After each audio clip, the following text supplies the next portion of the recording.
Hello मैत्रिणींनो, श्री स्वामी समर्थ सगळ्यांना। आजची रविवारची संध्याकाळ मी तुमच्या सोबत शेअर करणार आहे। आम्ही गोव्यात कानकोण येथे राहतो। इथे ना कानकोणची फेस्ट म्हणजे जत्रा।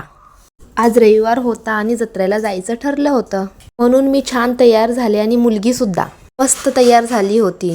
दोघी आई लेकी तयार झाल्यावर मनात एक वेगळीच उत्सुकता असते।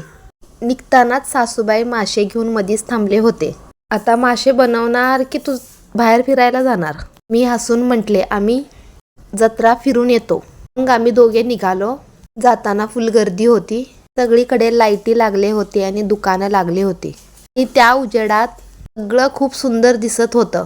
जत्रेचा आवाज, लोकांची गर्दी, मुलांचा आनंद, मन आपोआप खुश झालं।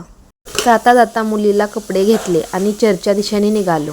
तिथे गेले आणि तिथे चर्चच्या दारातच मेणबत्ती विकत घेऊन चर्चच्या आत गेले। शांतपणे चर्चमध्ये जाऊन देवाच्या पाया पडले।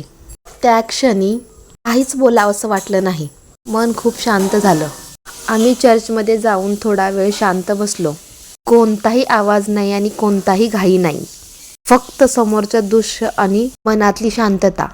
चर्च बघायला खूप सुंदर आहे, कारण की फक्त इथं वर्षातून एकदा एंट्री होते आणि आम्ही वर्षाला बघतो, खूपच छान असतं।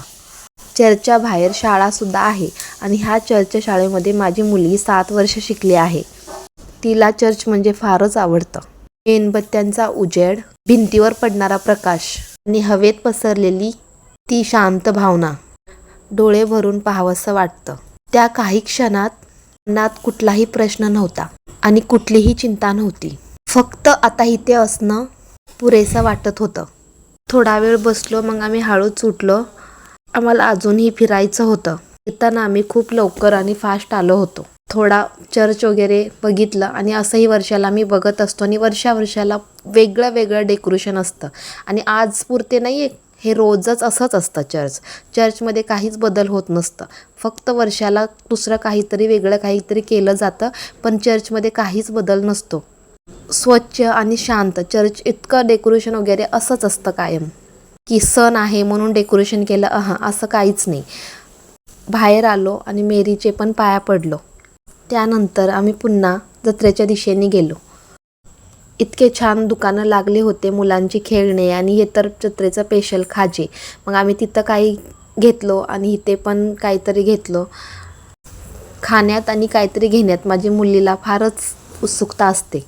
मुलांना आवडते तर घेऊन द्यायलाच पाहिजे। बाजूला इथे वरडत होते, मुंबई वडापाव, मुंबई वडापाव म्हणून। तर मुंबईला तर आपण जाऊ शकत नाही, मग तिथेच वडापाव खाऊया म्हणून तिथे आम्ही पार्सल वडापाव घेतलं आणि इथे जे होतं मुलीला ते घेतलं आणि मीही काही खाल्लं, म्हणजे गोबी मंचुरी। आता दोघे मिळून खाल्लं आणि तिथून परत आम्ही घरी येण्यासाठी निघालो। जे शॉपिंग करून आणली ते सासूबाईंना दाखवत होती माझी लेक। अशी होती माझी रविवारची संध्याकाळ। आवडल्यास तर लाईक करा, कमेंट आणि सबस्क्राईब करा। श्री स्वामी समर्थ सगळ्या।